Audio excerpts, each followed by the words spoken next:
School പ്രവേശന മുന്നൊരുക്കത്തിന്റെ ഭാഗമായി Nenmara inspector അനീഷിന്റെ നേതൃത്വത്തിൽ ബന്ധപ്പെട്ടവർക്ക് ബോധവൽക്കരണ ക്ലാസ് എടുത്തു. നെന്മാറ പോലീസ് സ്റ്റേഷൻ പരിധിയിലുള്ള 29 സ്കൂളുകളുമായി ബന്ധപ്പെട്ടാണ് ക്ലാസ് നൽകിയത്.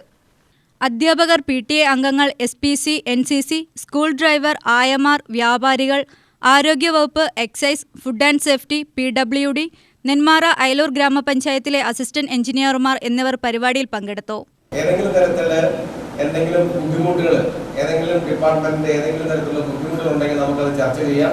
ഇവിടെ ചർച്ച ചെയ്തുകൊണ്ട് അതിനുള്ള നടപടികൾ നമുക്ക് സ്വീകരിക്കാം. പിന്നെ അതോടൊപ്പം തന്നെ ഈ സ്കൂൾ പരിസരങ്ങളിൽ ഏതെങ്കിലും തരത്തിലുള്ള നിരോധിതമായ വസ്തുക്കൾ ഉണ്ടെങ്കിൽ ആ വസ്തുക്കളെ കണ്ടെത്തുന്നതിനും അതുമായി ബന്ധപ്പെട്ട് പോലീസിന്റെ നിരീക്ഷണം, അതുപോലെ എക്സൈസ് ഡിപ്പാർട്ട്മെന്റിന്റെ നിരീക്ഷണങ്ങളെല്ലാം കർശനമാക്കിയിട്ടുണ്ട്. അത് സ്കൂൾ പ്രൊട്ടക്ഷൻ ഗ്രൂപ്പുകൾ നമ്മൾ രൂപീകരിച്ചിട്ടുണ്ട്.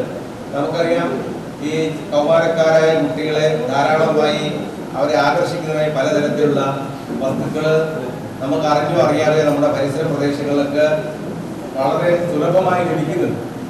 അപ്പോൾ അത്തരത്തിലുള്ള കാര്യങ്ങളെ നമ്മൾക്ക് മനസ്സിലാക്കാൻ വേണ്ടിയിട്ടും അത് ഏതെങ്കിലും തരത്തിൽ വിനിമയം ചെയ്യുന്നുണ്ടോ, ആൾക്കാർ കൊടുക്കുന്നുണ്ടോ എന്ന് മനസ്സിലാക്കിയിട്ട് അതിന് നമ്മുടെ സ്കൂളിന്റെ പ്രതിനിധികളുണ്ട്, പോലീസ് ഉദ്യോഗസ്ഥരുണ്ട്, അതോടൊപ്പം തന്നെ വ്യാപാരികളുടെ ഒരു പ്രതിനിധികളുണ്ട്, സ്കൂൾ ലീഡറുണ്ട്. അപ്പോൾ ഇത്തരത്തിലുള്ള കൂട്ടായ്മയുണ്ട്. എല്ലാ സ്കൂളുകളിലും നമ്മുടെ സ്കൂൾ പ്രൊട്ടക്ഷൻ ഗ്രൂപ്പുകൾ രൂപീകരിച്ചിട്ടുണ്ട്.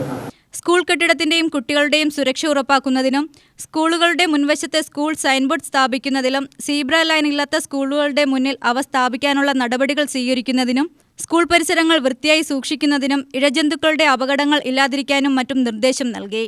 സ്കൂളിന്റെ എല്ലാ ഭാഗത്തും സസൂക്ഷ്മം വീക്ഷിച്ചുകൊണ്ട് സുരക്ഷ ഉറപ്പാക്കേണ്ടതും അധ്യാപകർ ശ്രദ്ധിക്കണം. സ്കൂൾ ബസ്സുകളിലെ ക്യാമറ സ്ഥാപിക്കുന്നതിനും PCC നിർബന്ധമായി എടുക്കുന്നതിനും ചർച്ചകളിലൂടെ വിദ്യാലയങ്ങളുടെ പ്രവർത്തനങ്ങൾ ശക്തിപ്പെടുത്തുന്നതിനും നിർദ്ദേശിച്ചു. Binoy Mathew, Janamaithri officer Anoop, PTA president Suresh Anantharaman, ASI Pushpan, senior civil police officer Sivaprakash എന്നിവർ സംസാരിച്ചു. UTV news, Palakkad.